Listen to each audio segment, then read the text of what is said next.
Aries, this is your week ahead astrology forecast from Astrology Motivation by Born Without Boundaries. My name is Michelle. Welcome. And in this video, Aries, what I'm going to go through is the major planetary transits and aspects that are impacting, or as they impact, your natal sun.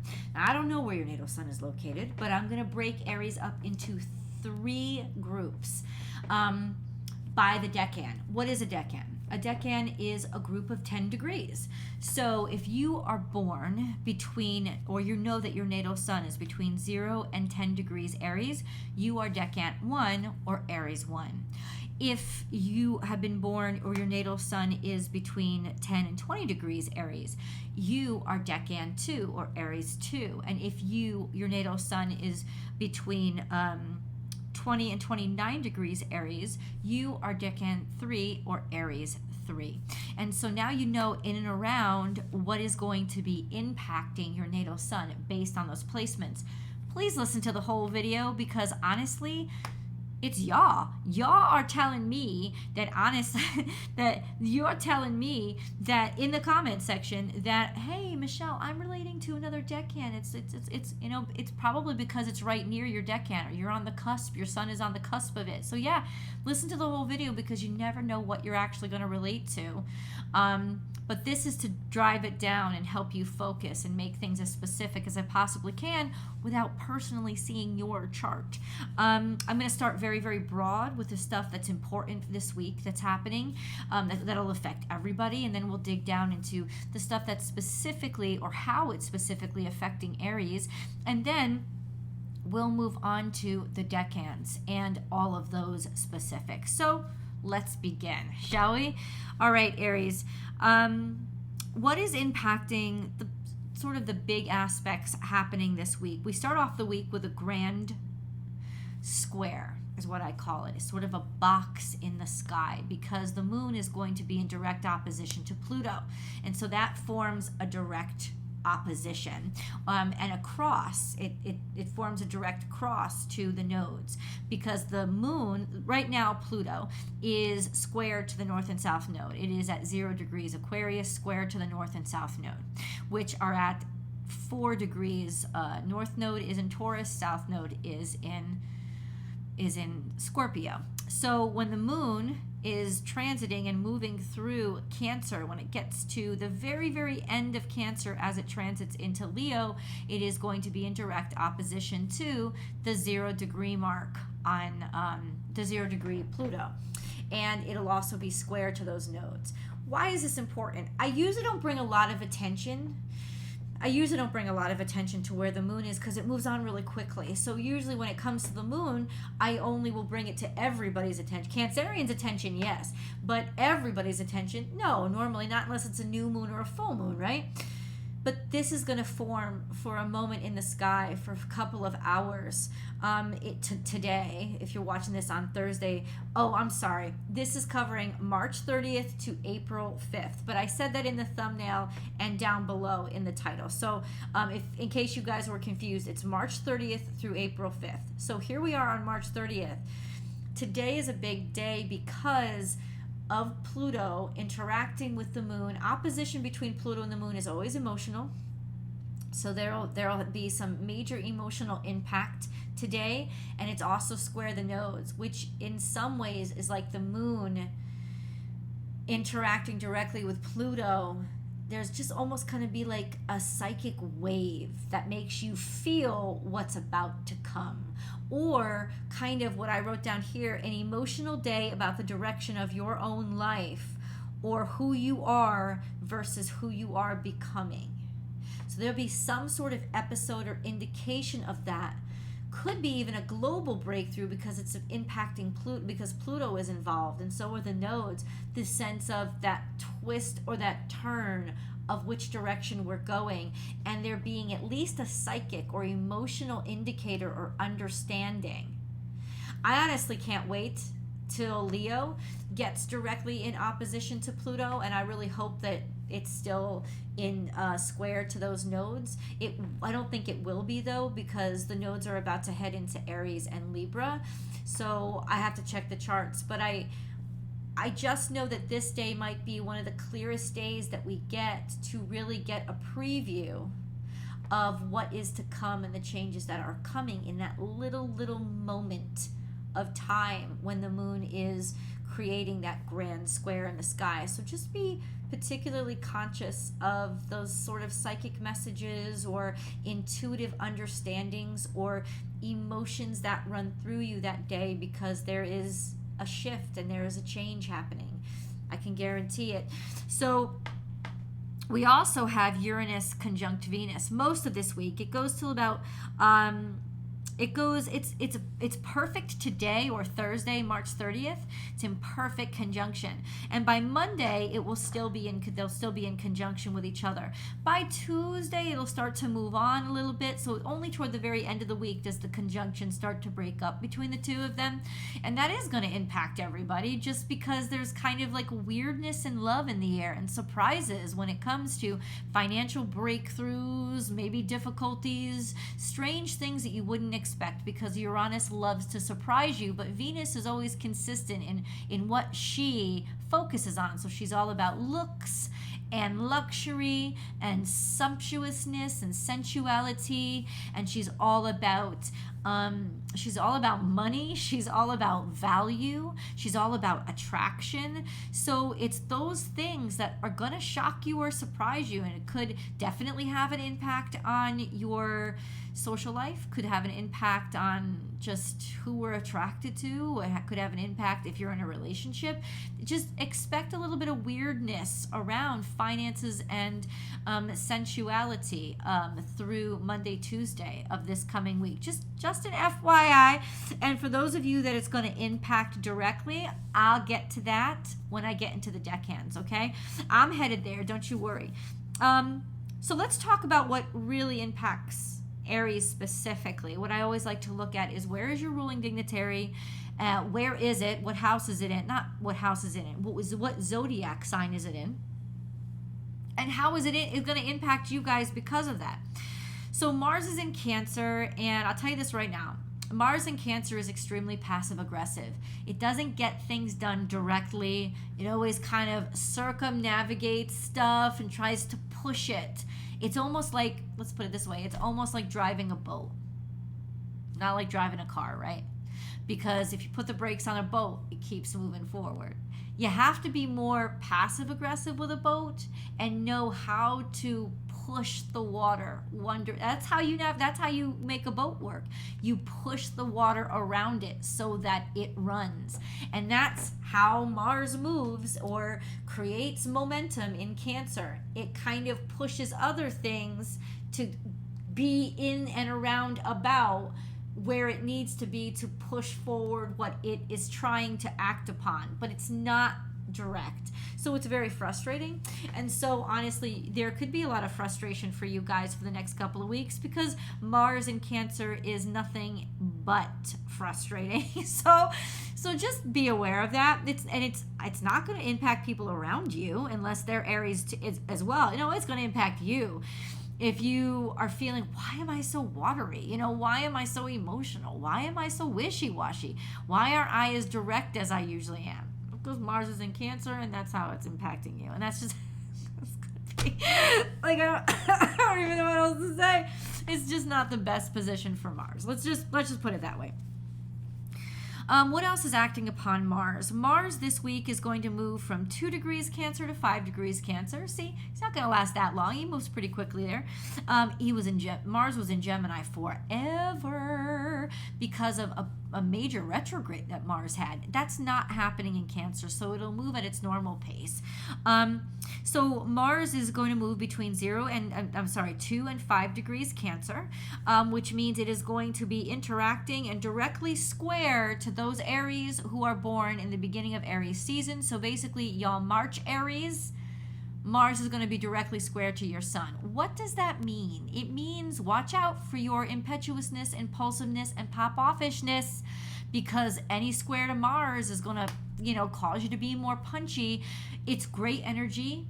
It's great energy to have if you can focus it and you can control it. But considering it's already frustrating energy that's hard for you to understand because it's Mars in Cancer, it might make that a little bit more difficult. So just be a big old FYI for you guys especially. But for all of you, it is going to actually kind of, Mars is in a peaceful position, I gotta say. It is trine to Saturn and trine to the South Node, which gives us a really kind of blessed energy of self-acceptance about where I've come from, what I'm capable of doing, and how I can use it. It's a sense of resourcefulness and confidence in your competence. And so I really like this positioning. It's also sextile to the North Node, because whatever is trine to the South Node is going to be sextile to the North Node and vice versa. So Mars is sextile to the North Node, which means the challenges of the future are actually opening up opportunities and feeling and looking forward to how you can apply yourself toward the future. So that's actually really, really awesome. And then we have a sextile to Mercury on Monday, 4-3. So April 3rd on Monday. Which is actually pretty cool. It's going to be a loose sextile before then, but it's by then, on that day, it's a tight sextile to Mercury. Mercury moves pretty quickly too, so it doesn't last long, but it's on that day that Mars will actually have a lot of intellect, be able to make intellectual moves. Things will be very clear, be able to speak with confidence. So on Monday, that should be energy that helps you out, except for maybe Aries 1, which are going to be square to this energy, so it could be somebody having an opportunity at your expense. FYI. And then we have a semi-square to Venus, or Venus and Uranus. Venus conjunct Uranus basically until Sunday. So this semi-square means that there could be some rubs or agitation when it comes to your romance and finances. It's not going to last long, and it's not going to be that big of an impact. It could just cause a little bit increased frustration with everybody, with surprises that come up around finance and your relationship. Just an FYI. So let's get into the decans, shall we? Aries, decan 1. We've already discussed one thing that you can expect this week. I didn't even discuss Aries. Aries, your actual home, your house. The sun is in Aries, and so it is actually conjuncting those of you who are born in the beginning of Aries now. But I gotta tell you, it's about to move. So it's actually having more impact on decan 2 because it's conjunct your natal sun. And this means a great deal of courage, a great deal of life and purpose, and a whole shitload of energy and really wanting to be seen. So that's a blessing. The sun is going to move between 9 and 15 degrees Aries this week. So that's basically definitely like decan 2. Chiron is at 15 degrees Aries, and it will not move this week. It's moving, but it's moving slowly. It's pretty much the same degree by the end of the week. So that's also decan 2. That is how it's going to conjunct your sun. Don't worry about, guys. I will get to you, definitely. Jupiter is actually moving out of decan 2 because it's moving between 18 to 20 degrees by the end of this week. And so it's moving toward decan 3, and it's going to have more of an impact. But this is sort of a cusp week where a lot of planets are in Aries, but they're on the cusp, which I tell you about. You got to listen, right? But they're on the cusps of two different decans. So a couple of you can be affected even if it's not perfectly in that decan. And then we have Mercury, which is moving out of decan 3. It is on Monday, the 3rd of April, that Mercury is going to transit out of Aries and move into Taurus. So that's also something else that impacts everybody, not just you guys. More so, it's probably going to impact Tauruses, right? But any kind of transit we need to be aware of, because now speech and communications is more practical and not so impetuous. We could give a longer understanding and thought, and people will take longer to think about their communications or their ideas or their decisions. It's kind of a very responsible and practical time that is best applied when it comes to your professional life or anything that you take seriously and want to last a long time. This is a time when you really be able to think more slowly and dig down into it. So Mercury is going to be conjunct the suns of those of you in decan 3, but only only through Monday. In fact, when it transits into Taurus, it will still be technically within 5 degrees, so conjunct of those of you born at the very last degrees of Aries, so 28, 29 degrees Aries. You guys will still be conjunct Mercury. A conjunction with Mercury is really nice. Sun conjunct Mercury is bright. You know, it's confident in its thought. It's articulate. It's listened to. So that's going to give you a lot, guys, a lot of benefits this whole week, especially those of you born at the very end of Aries season, like the Aries Taurus cusp. So Aries 1, I've already covered your trine to Mars. And this is really cool energy for you because it is pugilistic and it could make you want to fight a little bit too much, but it could also, Aries 1, if you face it and you face your feelings, give you a sense of focus as to, oh, this is what's really important to me. This is what really matters to me. You also have a sextile. Your natal sun will be in a natural sextile to Pluto. Not natural, a sextile to Pluto. And it will be there for quite some time because Pluto moves real slow. So especially those of you who were born in the very beginning of Aries season, sort of the Pisces Aries cusp, those of you all year you will be sextile to Pluto, and that is a blessing. If you want to be on Pluto's good side, and a sextile to Pluto is very good because it means you're going to get things done and you're going to be able to just not care about anything else and obsessively focus and get shit done and use that energy of Pluto to really dig down and ensure that you have authority over your own situation and you're making decisions for your own life. This is a really fortunate position to be in for you guys. All right, Aries 2, you have a lot going on, right? Your natal sun is conjunct Chiron and conjunct Jupiter until Monday. Jupiter is pulling away from Chiron, so it's less of a, hey, my growing pains are getting worse, and more of a, okay, what do I do now? Now that I've experienced those growing pains, what do they mean? And it's sort of settling into your new body.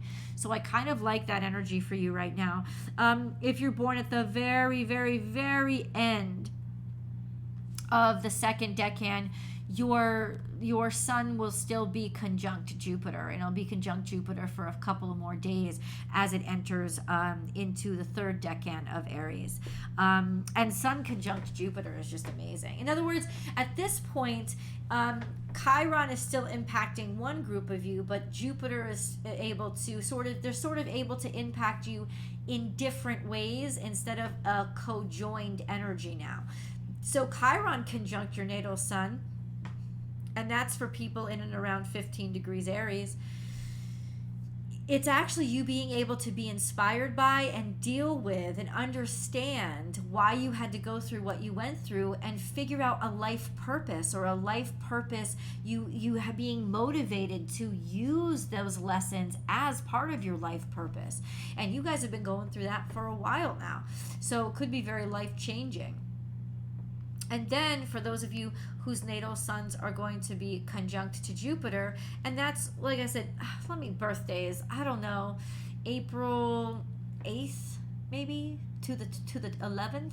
You guys especially, your natal suns are going to be conjuncting Jupiter, and that is beautiful. I mean, sometimes you can be full of yourself when your natal sun is conjunct Jupiter. So you can be really, really confident. In other words, you'll have a lot of self-esteem and a lot of optimism and a lot of charisma and a lot of luck, but also you could be coming across as thinking too much of yourself, and your head gets too big and you think things are better than they are. So it is good when your sun is conjunct Jupiter to kind of fact check and see, did I really do as good as I thought I did? Am I really doing as good as I let me just check. Let me just double check. But just an FYI, because it is a really fun and exciting energy. Now, Decan 3s, those of you who are born toward the end of Aries season, Mercury is going to basically conjunct all of you by the end of its path into Taurus, because it's basically at 23 degrees through 29 degrees. So almost it's going to cross over all of the third decan. All of you at some point this week will get Mercury conjunct your natal sun, and you'll have a couple of days to just have that sort of mental clarity and consciousness and understanding of your own thoughts and being able to articulate them very well. Throughout the week, you can kind of count it.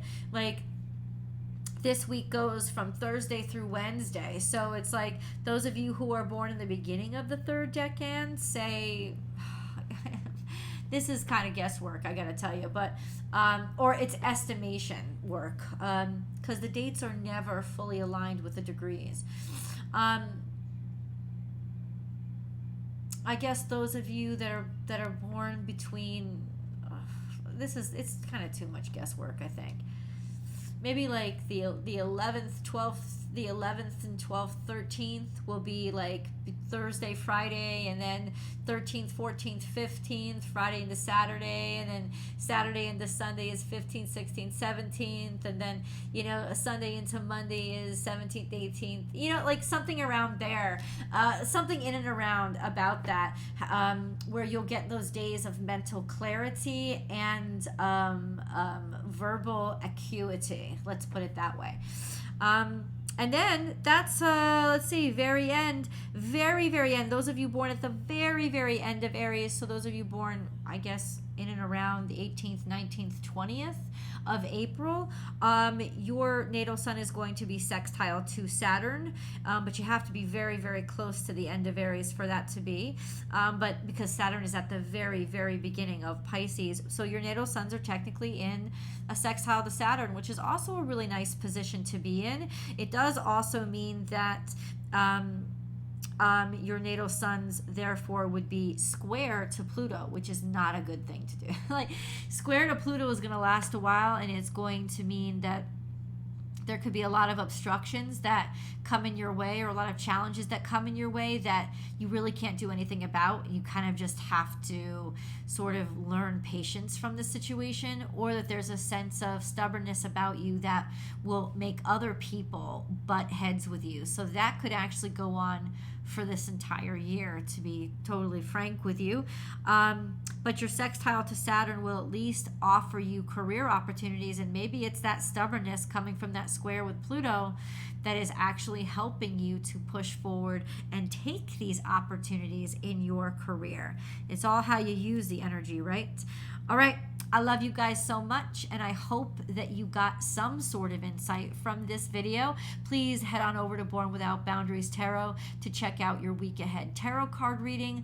I love you guys, and I will see you in the videos. Oh, subscribe. Yes, subscribe to the channel if you haven't done so already, and ring that notification bell so that you know when I go live tarot chats. Live astrology chats happen over here during the week, so you can join in those chats if you subscribe. Okay, guys, I'll see you next week.